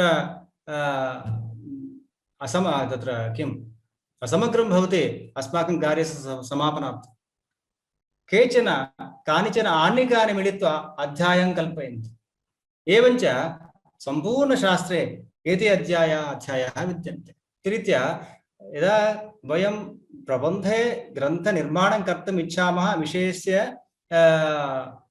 क्लासिफिकेशन् कर्तुम् इच्छामः तत्सन्दर्भे एतादृश प्राचीनपरम्परा या अस्ति तत् अस्मान् बहु उपकरोति एवञ्च तत्र ग्रन्थेषु बहुविधनामान्यपि वर्तन्ते पर्व इति काण्ड इति उल्लास इति तरंग इति नाम्ना बहुविधनामानि तत्र वर्तन्ते एव किन्तु अन्ततो गत्वा सिद्धान्तः यः प्रबन्धरूपेण अस्माभिः समर्प्यते सः सिद्धान्तः चतुर्विधः अस्ति आयुर्वेदानुसारं सिद्धान्तः कः सिद्धम् अन्तं यस्य सः सिद्धान्तश्चेत् अर्थस्य निश्चयः एव सिद्धान्तः इति अस्माभिः उदरीकरणीयं पदार्थानां वस्तुतत्त्वं किमिति अस्माभिः सम्यक् ज्ञात्वा तद्विषये कश्चन विषयः उपस्थाप्यते सः सिद्धान्तः इति वस्तुतः थीसिस् इत्यस्य सिद्धान्तव्यासः इति नाम्नापि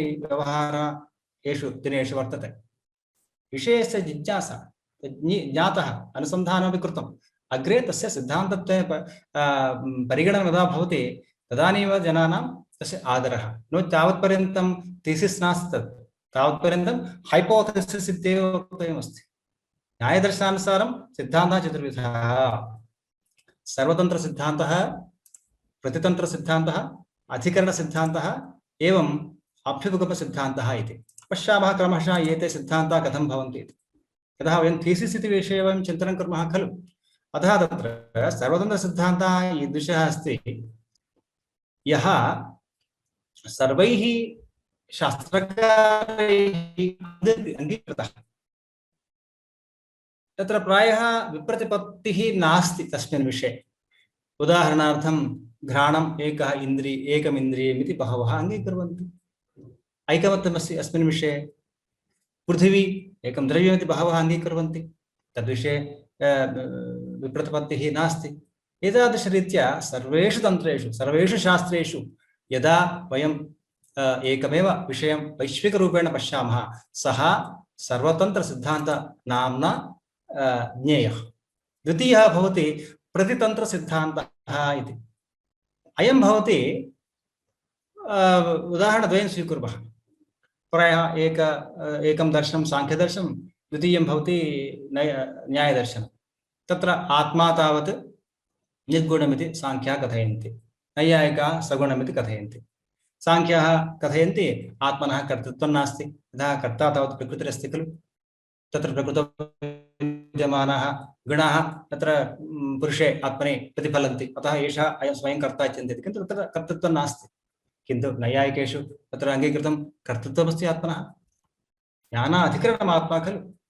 एवञ्च चैतन्यरूप भवति आत्मा साङ्ख्यानां, चैतन्य आश्रयः भवति आत्मा नैयायिकानाम्। एतत् प्रतितन्त्रसिद्धान्तः इति एक एव विषयः। भिन्नेषु दर्शनेषु तत्र विभिन्नं मतं द्रष्टुं शक्यं। तृतीयः सिद्धान्तः अधिकरणसिद्धान्तः। एते उदाहरणमत्र एकं स्वीकुर्मः। योऽहमद्राक्षं सोऽहं स्पृशामि इति एकं वाक्यं।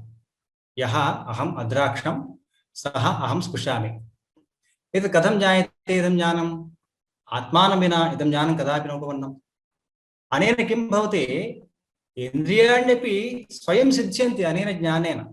इन्द्रियाणाम् अनेकत्वमपि सिद्ध्यति। इन्द्रियाणि न केवलम् इन्द्रियाणि, किन्तु इन्द्रियाणाम् अनेकत्वमपि सिद्ध्यति।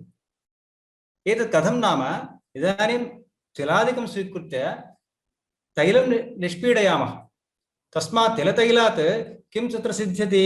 तैलेन सह तिलपिष्टमपि सिद्ध्यति। अतः तिलतैलात् तिलपिष्टस्य सिद्धिः यथा अस्ति, तद्वत् योऽहमद्राक्षं सोऽहं स्पृशामि इत्यादि वाक्येषु इन्द्रियाणि, इन्द्रियाणां नानत्वं च तत्र डिफाल्ट् अवगम्यते। अयं तावत् तृतीयसिद्धान्तः भवति नैयायिकपक्षतः। चतुर्थः सिद्धान्तः अस्ति अभ्युपगमसिद्धान्तः इति। तत्र कुत्रापि एवं नोक्तमस्ति इन्द्रियत्वं मनसः अस्ति इति। अस्तु, संख्याः कथयन्ति अन्तःकरणम् इति। अन्तःकरण तृतये मनः विहाय, अहङ्कारं विहाय बुद्धिः अत्यन्तं प्रधानः इत्यादिकं ते कथयन्ति। किन्तु न्यायपक्षतः पश्यन्ति चेत् मनः इन्द्रियमिति कुत्रापि स्पष्टतया अर्थात् एक्स्प्लिसिट्लि इति आङ्ग्ले उच्यते, तद्रीत्या नोक्तमस्ति। इम्प्लिसिट्लि स्यात्।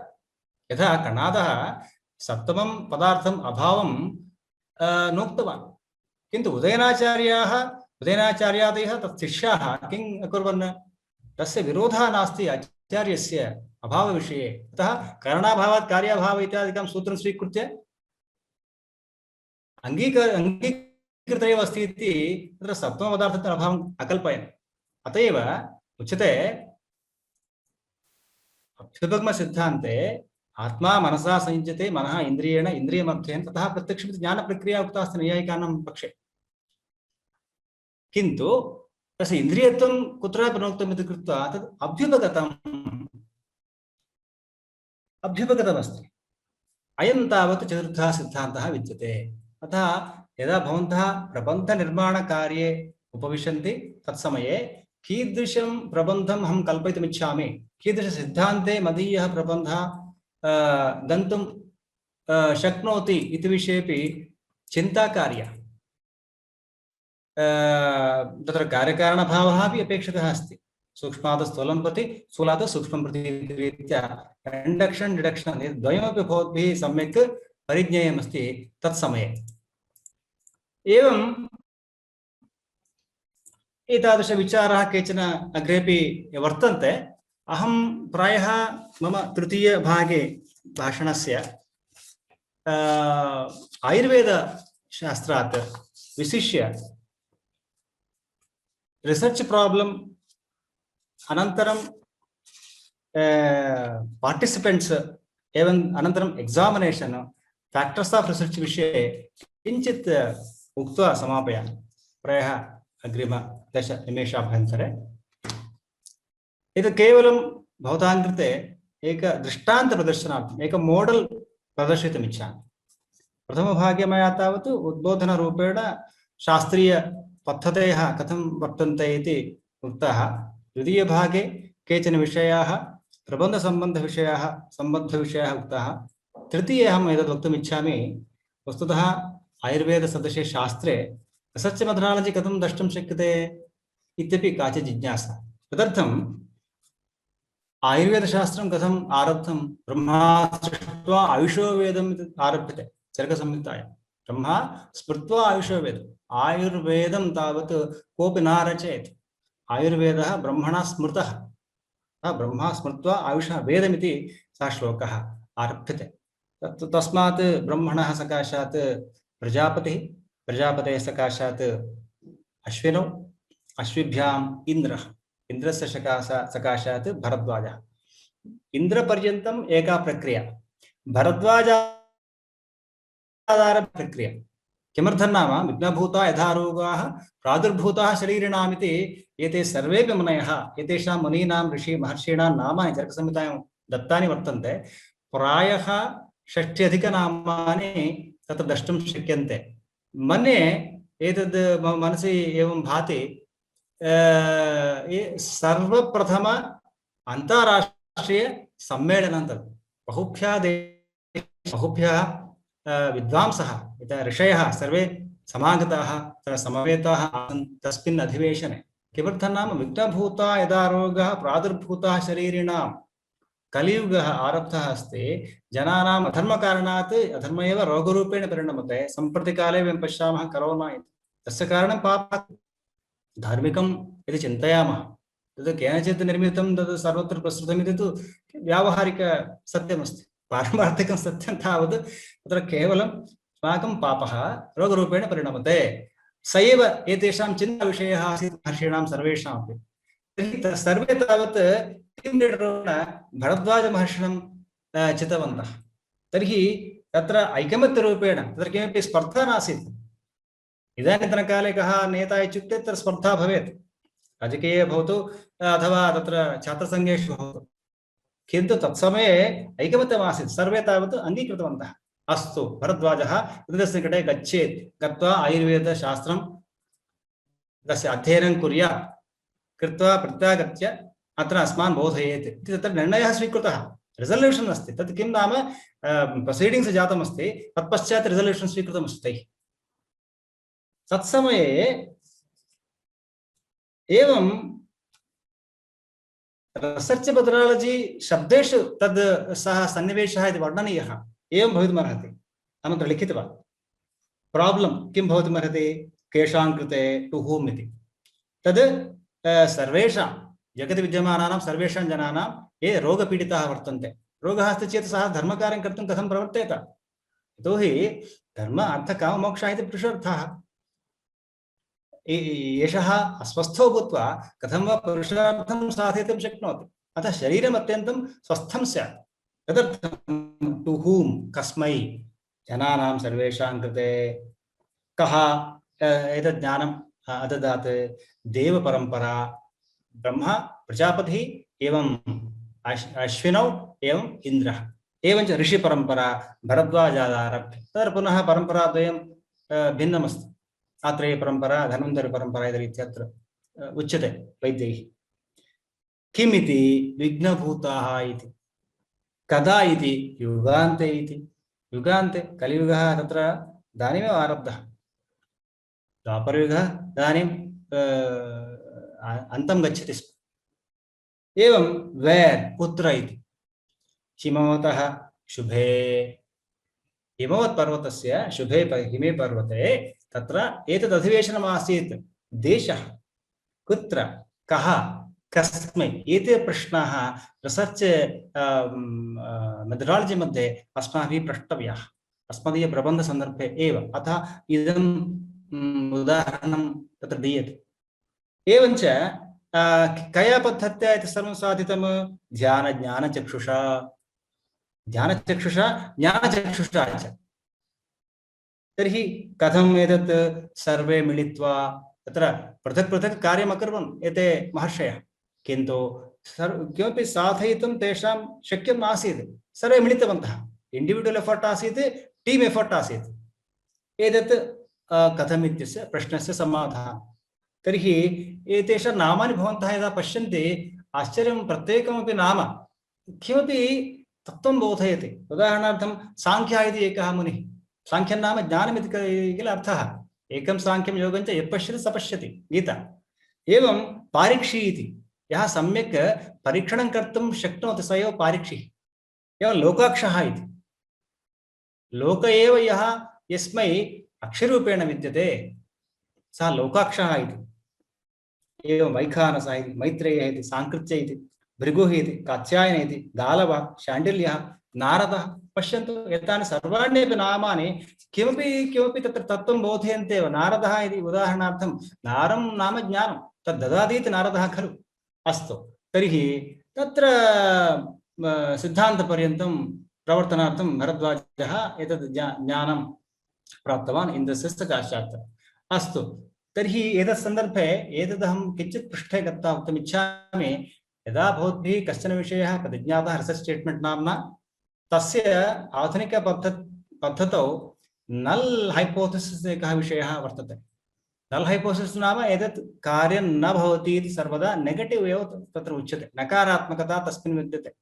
तदर्थं भवद्भिः आल्टर्नेटिव् हैपोथेसिस् निर्मातव्यमस्ति, एतत् प्राक्कल्पनमस्ति कार्यस्य।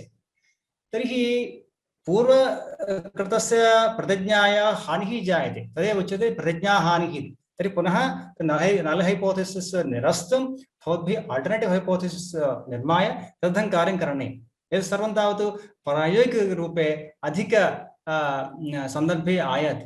प्रायः यदि भवन्तः लिटररि स्टडि कुर्वन्ति तत्र एतादृशविषयस्य अधिक अवसरः प्रायः न भवति। एवं तत्र चत्वारः विषयाः सिद्धान्तस्य अत्यन्तं प्रधानः एतत् सन्दर्भे। कथं नाम मिति, मातृ, मान, मेयः। मितिः नाम प्रमितिः, मानं नाम प्रमाणं, मेयः नाम प्रमेयः, एवञ्च प्रमाता, मातृ नाम प्रमाता। प्रमाता नाम इदानीं यः ज्ञातुमिच्छति, जिज्ञासु वर्तते स एव प्रमाता। प्रमाणं यथार्थज्ञानं खलु। तर्हि मिति, मातृ, मानमेयाः एते सर्वेपि अवश्यं तत्र एकस्य सिद्धान्तस्य अङ्गत्वेन अस्माभिः परिगणनीयाः। प्रमाता अहमेव अनुसन्धातृरूपेण। प्रमाणं किं? प्रत्यक्षप्रमाणं स्यात्, अनुमानप्रमाणं स्यात्, अथवा शब्दप्रमाणं स्यात्। प्रायः अस्माकं सन्दर्भे संस्कृतक्षेत्रे शब्दप्रमाणमेव अधिकं चलति। इदानीन्तनकाले इंटर्डिसिप्लिनरी स्टडीस् इति कृत्वा तत्र अनुमानादिकमपि उपयुज्यते प्रमाणत्वेन। प्रायोगिकं ज्ञानं प्रत्यक्षं तत्र अस्ति। तत्सर्वं प्रायः अग्रेषु व्याख्यानेषु अहं कथमिति सूचयितुम् इच्छामि, केवलम् अद्य प्रस्तावनामात्रं करोमि। एतत् शोधकार्यम् अस्माकं निगमनात्मकं भवति तथा आगमनात्मकं च भवति। अस्तु, तर्हि अग्रे कृतस्य विषयस्य परीक्षाकरणकार्यः खलु। यतोहि तर्कसङ्ग्रहे यदा भवन्तः स्मरन्ति, उद्देशः, लक्षणं, परीक्षा इति ग्रन्थस्य निरूपणं कथं कृतमस्ति। उद्देशः नाम्ना वस्तुसङ्कीर्तनम् उद्देशः। लक्षणं, तत्र लक्षणं किम्? असाधारणधर्मो लक्षणं। पुनः लक्षणं भिन्नमस्ति, तद् नैयायिकानां पक्षतः इदानीं मास्तु। परीक्षा, लक्षितस्य लक्षणं भवति वा न वा इति परीक्षा क्रियते। सर्वं तावत् प्रबन्धे अत्यन्तम् अङ्गत्वेन अस्माभिः परिकल्पनीयम् इत्यर्थः। इयं परीक्षा तावत् यदि वैद्यकीये पश्यामः, आयुर्वेद शास्त्रे आप्तोपदेशः, प्रत्यक्षम्, अनुमानम्, एवञ्च अन्यत् प्रमाणमस्ति तेषां मते युक्तिः इति। पश्यन्तु भवन्तः, तैः आदौ सर्वस्य आदौ शब्दप्रमाणं स्वीकृतमस्ति। अतः तेषां मते आप्तः अत्यन्तं प्रधानः। रजस्तमोभ्यां निर्मुक्ताः येषां ज्ञान तपो बलेन ये इति चरकसंहितायाम् अत्यन्तं रमणीयं तत्र निर्वचनम् आप्तस्य कृते उक्तमस्ति। वस्तुतः तादृशं निर्वचनं नान्यत्र अहं दृष्टवान् तावत्पर्यन्तं। पतञ्जलिमहर्षिः किमवदत्? रागादिविषादेपि नान्यथावादी आप्तः इति खलु। स आप्तः अस्माकं मार्गदर्शकः एव अस्मिन् सन्दर्भे। मार्गदर्शकां विहाय प्रायः मित्राणि, केचन बान्धवाः, पितरौ रीत्या आप्तत्वं कल्पयितुं शक्नुमः अस्मिन्नपि सन्दर्भे। एवञ्च एतत् सर्वं तैः उपयुक्तमस्ति आयुर्वेदसन्दर्भे। एवं फैक्टर्स् आफ् रिसर्च् इति तत्र वर्तते। ज्ञात्वा हि कारण करण कार्ययोनि कार्य कार्यफल अनुबन्ध देश काल प्रवृत्त्युपायान् असम्यग् अभिनिर्वर्तमानः कार्याभिनिवृत्तौ इष्टफलानुबन्धं कार्यम् अतिनिर्वर्तयति अनतिमहता यत्नेन कर्ता इति विमानस्थाने तर्कसंहितायां विद्यते। अहं तत्र एतेषां विवरणं संक्षिप्तरूपेण ददामि। कारणं संशोधकः अस्ति, भवान् वा भवति एव तत्र कारणं संशोधनकार्यस्य। कारणं सामग्री यद् मेटीरियल्स् अण्ड् मेथड् इति उच्यते। एवञ्च कार्ययोनिः, कार्ये नाम समस्या अस्ति, रिसर्च् प्राब्लम्। कार्य नाम तत्र संशोधनपद्धतिः अथवा रिसर्च् प्रासेस् इति। एवं कार्यफलं रिसर्च् औट्कम्, एतत् तात्कालिकं कार्यफलम्। एवम् अनुबन्धः, एतत् भवति स्थायीरूपेण फलं प्राप्यते, तद् अनुबन्धः इति। देशः नाम इदानीं यस्यां संस्थायां भवन्तः अनुसन्धानकार्यं कुर्वन्ति स एव देशः, स एव संस्था वा सा संस्था अथवा विश्वविद्यालयः देशः इति अस्माभिः मान्यः तत्र। एवं कालः नाम अवधिः यदि भवद्भिः JRF प्राप्यते तर्हि 5 वर्षं यावत् कार्यं कर्तुं शक्यते। विश्वविद्यालये सन्निधानेन भवन्तः कार्यम् इच्छन्ति तर्हि प्रायः 2-3 वर्षाणि यावत् तत्र छात्रवृत्तिः प्राप्यते। अवधिरपि अत्यन्तं प्रमुखा अस्ति। एवञ्च प्रवृत्तिः नाम कथम् अस्माकं कार्ये नियोगः कार्यः इति विषये इयं प्रवृत्तिः प्रधाना अस्ति एतेषु अङ्गेषु। अन्ततो गत्वा दशमः विषयः अंशः अस्ति अनुसन्धानकर्मणि एतेषाम् अनुसारम् उपायः। एतदेव आङ्ग्ले उच्यते स्टडी प्रोटोकाल् इति। एतत् इण्डक्टिव् वा डिडक्टिव् वा क्वालिटेटिव् वा क्वाण्टिटेटिव् वा इत्यादि नाम्ना अस्माभिः अयम् उपायः अङ्गत्वेन प्रकल्प्य अनुसन्धानकर्मणि अस्माभिः प्रवृत्तिः देया। तत्र टैप्स् अपि वर्तन्ते अनुसन्धानकर्मणि।